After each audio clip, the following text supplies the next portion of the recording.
Subscribe کیجیے جنات کی دنیا اور دبائیے گھنٹی کا نشان تاکہ پہنچتی رہیں آپ تک جنات و عملیات کی معلومات۔ الحمدللہ رب العالمین والصلاة والسلام علی سید المرسلین، اما بعد فاعوذ باللہ من الشیطان الرجیم، بسم اللہ الرحمن الرحیم۔ محترم ناظرین، سلسلہ جنات کن لڑکیوں کے ساتھ زیادتی کرتے ہیں، یہ 11واں یا 12واں سلسلہ ہے۔ آج بھی اسی کے بارے میں سنیں گے، ایک نئی قسم کے بارے میں سنیں گے۔ لیکن اگر ابھی تک میرا چینل جنات کی دنیا سبسکرائب نہیں کیا تو چینل سبسکرائب کر کے گھنٹی کا نشان ضرور دبائیے اور اویئرنیس کے لیے، دوسروں تک پہنچانے کے لیے شیئر بھی کیجیے۔ تو محترم ناظرین، اگر کسی لڑکی پر اس کے رشتہ دار یا اس کے جاننے والے یا بعض اوقات اس سے محبت کرنے والے یا اس سے نفرت کرنے والے کوئی بھی قسم میں کے ہوں، وہ کسی عامل یا جادوگر کے پاس جاتے ہیں اور اس کو شرمندہ کرنے کے لیے، اس کو معاشرے میں ذلیل و رسوا کرنے کا بولتے ہیں کہ یہ فلاں لڑکی رسوا ہو جائے۔ عموماً اس طرح کے گھروں میں واقعات ہوتے ہیں، اس نے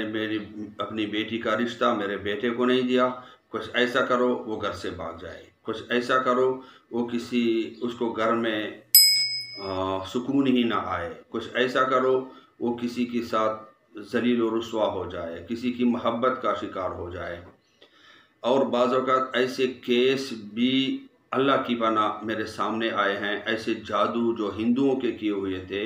اور مسلمان عورتوں نے کرائے تھے اور اپنی رشتہ دار لڑکیوں پہ کرائے تھے کہ وہ لڑکی اپنے سگے بھائی یا اپنے والد کے ساتھ بدنام ہو جائے۔ کس حد تک ہم میں گٹھیا پن آ گیا۔ اور جب میں نے حاضرات کے ذریعے کسی کو دیکھا تو وہ جانے والی نے بھی معاذ اللہ خود ہی اس غیر مسلم جادوگر کے سامنے اپنے کو پیش کیا تھا اور اس کے بدلے میں اس کی عزت لینے کی کوشش کی تھی، اپنی عزت بیچ کر دوسرے کی عزت نیلام کرنے کی کوشش کی تھی کہ وہ اس طرح ذلیل و رسوا ہو جائے۔ اور اس غیر مسلم جادوگر نے پھر یہ کیا تھا کہ اپنے کافر جنات اس لڑکی پر لگائے تھے تاکہ وہ اس کے ساتھ زیادتی کریں اور اس طرح اس لڑکی کے جذبات ابھریں، اور پھر اسی قسم کی جنات اس کے والد اور اس کے بھائی میں لگائے تھے تاکہ ان کے دلوں میں اس بہن یا بیٹی کے لیے غلط خیالات پیدا کریں اور اس طرح ان کو آپس میں شرمندہ کریں۔ اب وہ اتنا خطرناک قسم کا تھا کیونکہ اس عورت نے اپنی عزت نیلام کر کے، اپنی عزت بیچ کر یہ کام کرایا تھا کہ وہ جنات جب آئے، کتنے عرصے تک چپکے سے کوشش کی ہوگی وہ تو ان کو نہیں معلوم۔ جب ظاہر میں کوشش کی تو وہ جوان لڑکی اپنے گھر والوں، اپنے جوان بھائیوں اور والد اور ان میں کے درمیان رات کو سوئی تھی کہ اچانک جنات نے حملہ کیا اور ایک جھٹکے سے اس کا پاجامہ نکال دیا۔ اس کے بعد تو انہوں نے سنبھال لیا، لیکن یہ ایک پہلا وار تھا۔ دوسرا وار وہ واش روم میں گئی، اس کے بعد اس کو اندازہ ہو گیا تو میں نے بھی سمجھا دیا کہ واش روم کا دروازہ بند نہ کریں۔ دروازہ کھلا تھا اور اس کی کوئی رشتہ دار عورت دروازے کے سامنے کھڑی تھی۔ جو ہی وہ اندر گئی، 3 بڑے بڑے دراز قد مرد کالے کالے بغیر کپڑے پہنے اندر گھسے۔ وہ ڈر کر جب باہر بھاگی، اپنے پاجامے کا لاسٹک دونوں ہاتھوں سے تاما انہوں نے پاجامہ گرانے کی جب کوشش کی تو وہ تو پکڑا ہوا تھا، تو انہوں نے یہ جو پاجامے کی جو سلائی ہوتی ہے ان دونوں کو کاٹ کے، بالکل دونوں کو پورا کاٹ کے آخر تک کاٹ دیا۔ جب وہ کاٹا تو پھر پانچے الگ سے نکل گئے۔ یہ دوسری کوشش ناکام ہوئی۔ اس طرح کئی بار انہوں نے کوشش کی، اور الحمدللہ اللہ تعالیٰ کے فضل و کرم سے، چونکہ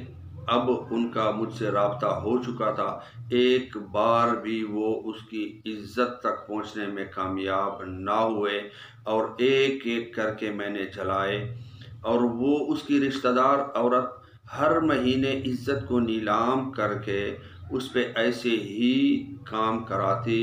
اور نئے جادوگر کو تلاش کرتی، کیونکہ پہلا جو غیر مسلم جادوگر تھا اس نے جہاں اس لڑکی پہ عمل کیا تھا،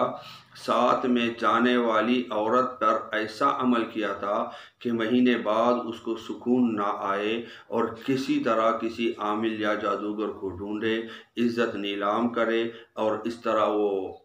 خود سکون حاصل کرے، اور پھر یہ بہانہ